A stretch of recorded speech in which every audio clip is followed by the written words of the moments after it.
শাহরিন আক্তার সুমি আপু, আপনি জানেন নাকি বাংলাদেশের এক নম্বর মেগাস্টার শাকিব খান তো 2028 সাল পর্যন্ত শিডিউল বুকিং হয়ে গেল। আপনাকে আসলে 2028 সালের পরেই আসতে হবে। আর হ্যাঁ, ভালো কথা, বরবাদ মুভির আগে যেন আপনি কি বলছিলেন যে মেগাস্টার শাকিব খান ছাড়া বরবাদ মুভি তো আমরা কল্পনাই করতে পারি না। এবং শাকিব খানকে নেওয়ার উদ্দেশ্য একটাই, যে এই যে আমরা টাকা ইনভেস্টমেন্ট করব সেই টাকাটা রিকভার হবে, এই জন্যই শাকিব খানকে নেওয়া। আর ভালো কথা আপু, আপনি তো রাক্ষসের ওই যে প্রেস ব্রিফিংয়ে যেন কি বলছিলেন যে আপনি যখন মুভিটা করেন বরবাদ, তখন আপনার মাথায় এটা চিন্তা ছিল না যে মেগাস্টার শাকিব খান মুভিটা থাকলে মুভিটা ব্লকবাস্টার হবে। আপনি কিন্তু এটা বলছেন না। তো এই যে মুভি বের হওয়ার আগে এক কথা, মুভি বের হওয়ার পরে এক কথা। তো যাই হোক, দিন শেষে আমরা সাকিবিয়ানরা সব কিছুই মনে রাখি। আর ওই যে বললাম, শাকিব খানের 2028 সাল পর্যন্ত বুকিং। হয়তো বা 2028 সাল পরে আপনারা যোগাযোগ করেন। আর আপনারা কেন উল্টাপাল্টা কথা বলতেছেন সেটা আমরা জানি। ওই যে একটা শিয়াল আর আঙ্গুর ফুলের একটা গল্প আছে না, যে খাইতে না পারলে টক, তো সেটাও আপনাদের অবস্থা হয়েছে। শাকিব খানকে পান নাই, পিছনে অনেক ঘোরাঘুরি করছেন, দৌড়াদৌড়ি করছেন। এখন যখন শাকিব খান আসলে এই মুভিটা করতেছে না, এখন আপনাদের আসলে লেগে গেছে আর কি। তো যাই হোক, এরকম অনেকেরই লাগে।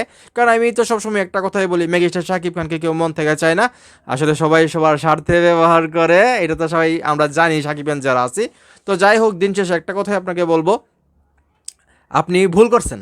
আপনি ভুল করছেন সুমি আপু। কেন ভুল করছেন আমি আপনাকে বলি।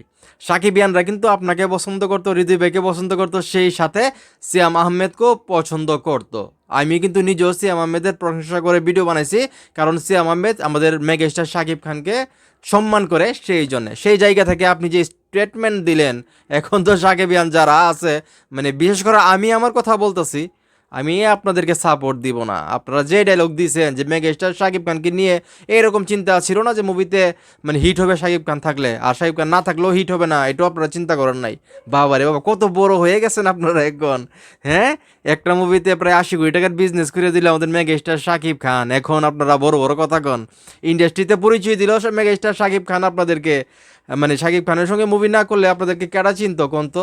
সাকিবিয়ানরা আপনাদেরকে যে ভালোবাসা দিছে, যেই আলোচনা করছে, আপনাদেরকে যে লেভেলে নিয়ে গেছে, এই লেভেলটা তো আপনারা বাংলাদেশে 20 বছর মুভি করলেও পারতেন না। আর একটা কথা বলি, এই যে 15 কোটি টাকা বা 10 কোটি টাকা ইনভেস্টমেন্ট করছিলেন বরবাদে, এই টাকা বাংলাদেশের অন্য কোনো হিরো রিকভার করতে পারবে? সেটা কি সম্ভব? তো যাই হোক, এইসব কথা আসলে বলতেও ভালো লাগে না। তো কি করার, তারপরেও বলতে হয় আর কি। বলতে হয় আপনাদের হাসিলতের কারণে, কারণ আপনারা অনেক সময় এমন সব কথা বলেন যেগুলো শুনলে আসলে আমরা আসলে বসে থাকতে পারি না। তো যাই হোক, সাকিবিয়ান যারা আছো, শাকিব খান তো অলরেডি 2028 সাল পর্যন্ত বুকিং হয়ে গেল। তো আসলে শাকিব খানের কি হৃদয় ভাইয়ের সঙ্গে কাজ করা উচিত কিনা, বা শাহরিন আমাদের সুমি আপুর সঙ্গে কাজ করা উচিত কিনা, তোমাদের কি মনে হয় সেটা অবশ্যই কমেন্ট করে জানাইবা।